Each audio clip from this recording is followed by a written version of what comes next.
Good afternoon. I am sending you this video because we were not able to meet as an entire faculty today to talk about the procedures for tomorrow.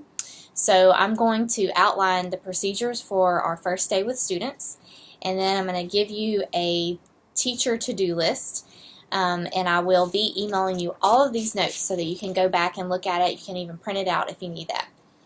Okay, so tomorrow morning students will be coming in at 7:50. If you can be here at 7:50, I would really love that because it would help us get kids in their classes and where they need to be. So when they come in, they will either go to breakfast or they will go to their homeroom. We have 3 people in the cafeteria that are going to be on duty. Miss Pizzuto, Miss Edwards, and Miss Paul will be in the cafeteria.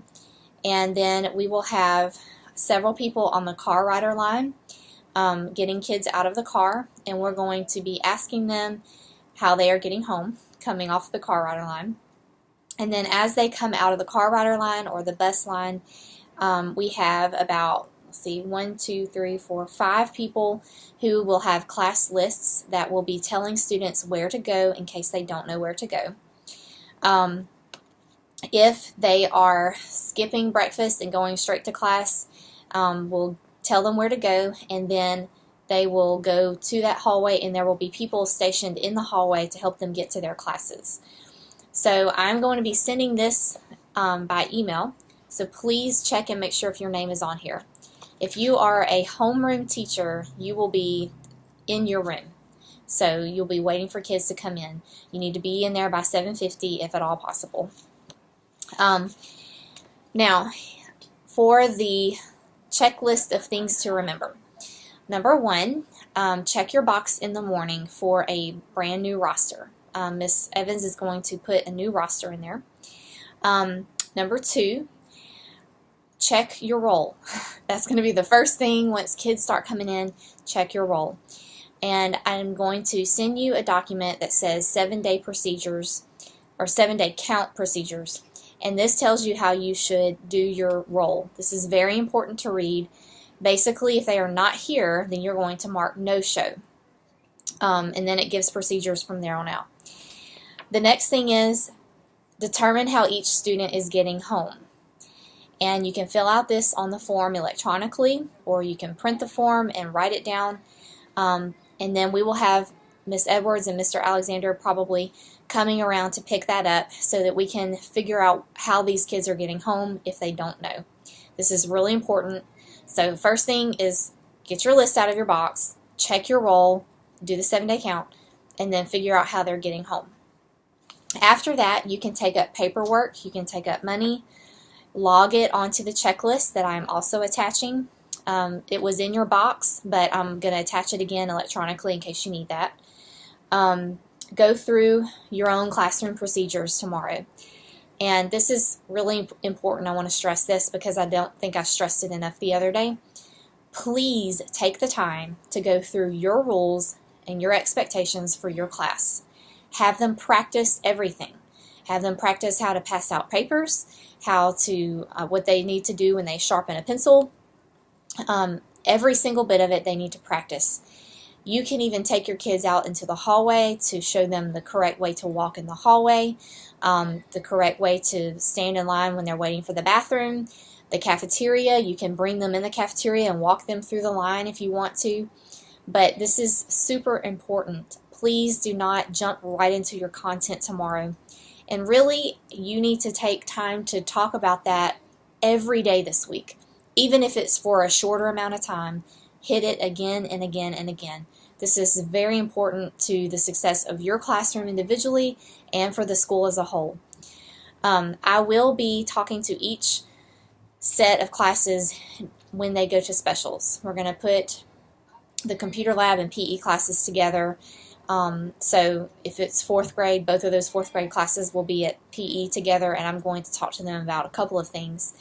But make sure they understand all of the procedures, and please go through the behavior log and their calendar and how they're going to start off with a 10 every day. It's a fresh start, and then how they'll be marked down from there.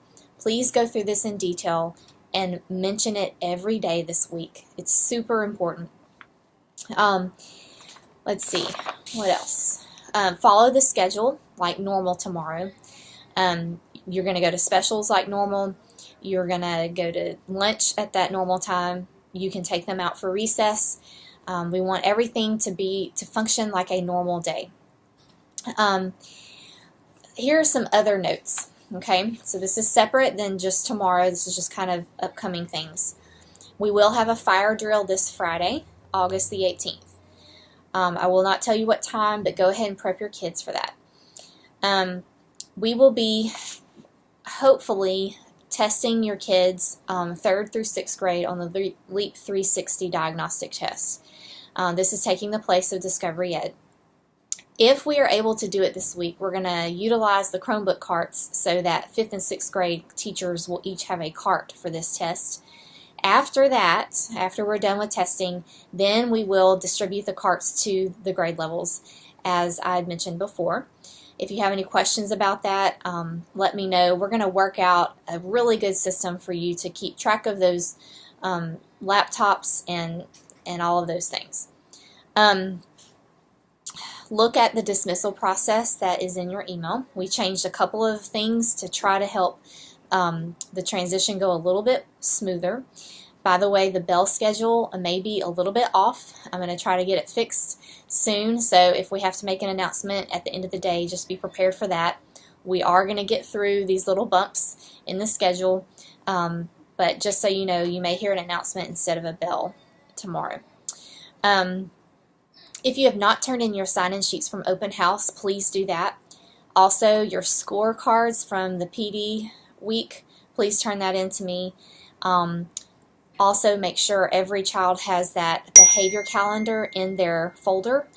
And then I need your duty schedule for the morning. I don't know if you remember, but we talked about how I need you here at 8 o'clock, but if you need to trade off with your teaching partner, you can, but I need that schedule because we're going to stick to it. So whatever you decide, make sure that's what you're going to stick with. I don't want a lot of things happening at the last minute because you're late here or there. We need to stick to the schedule. And it's not fair if we, put a lot on your teaching partner because you're late a lot. So make sure you send me that duty schedule. I need that by Friday this week. Special ed teachers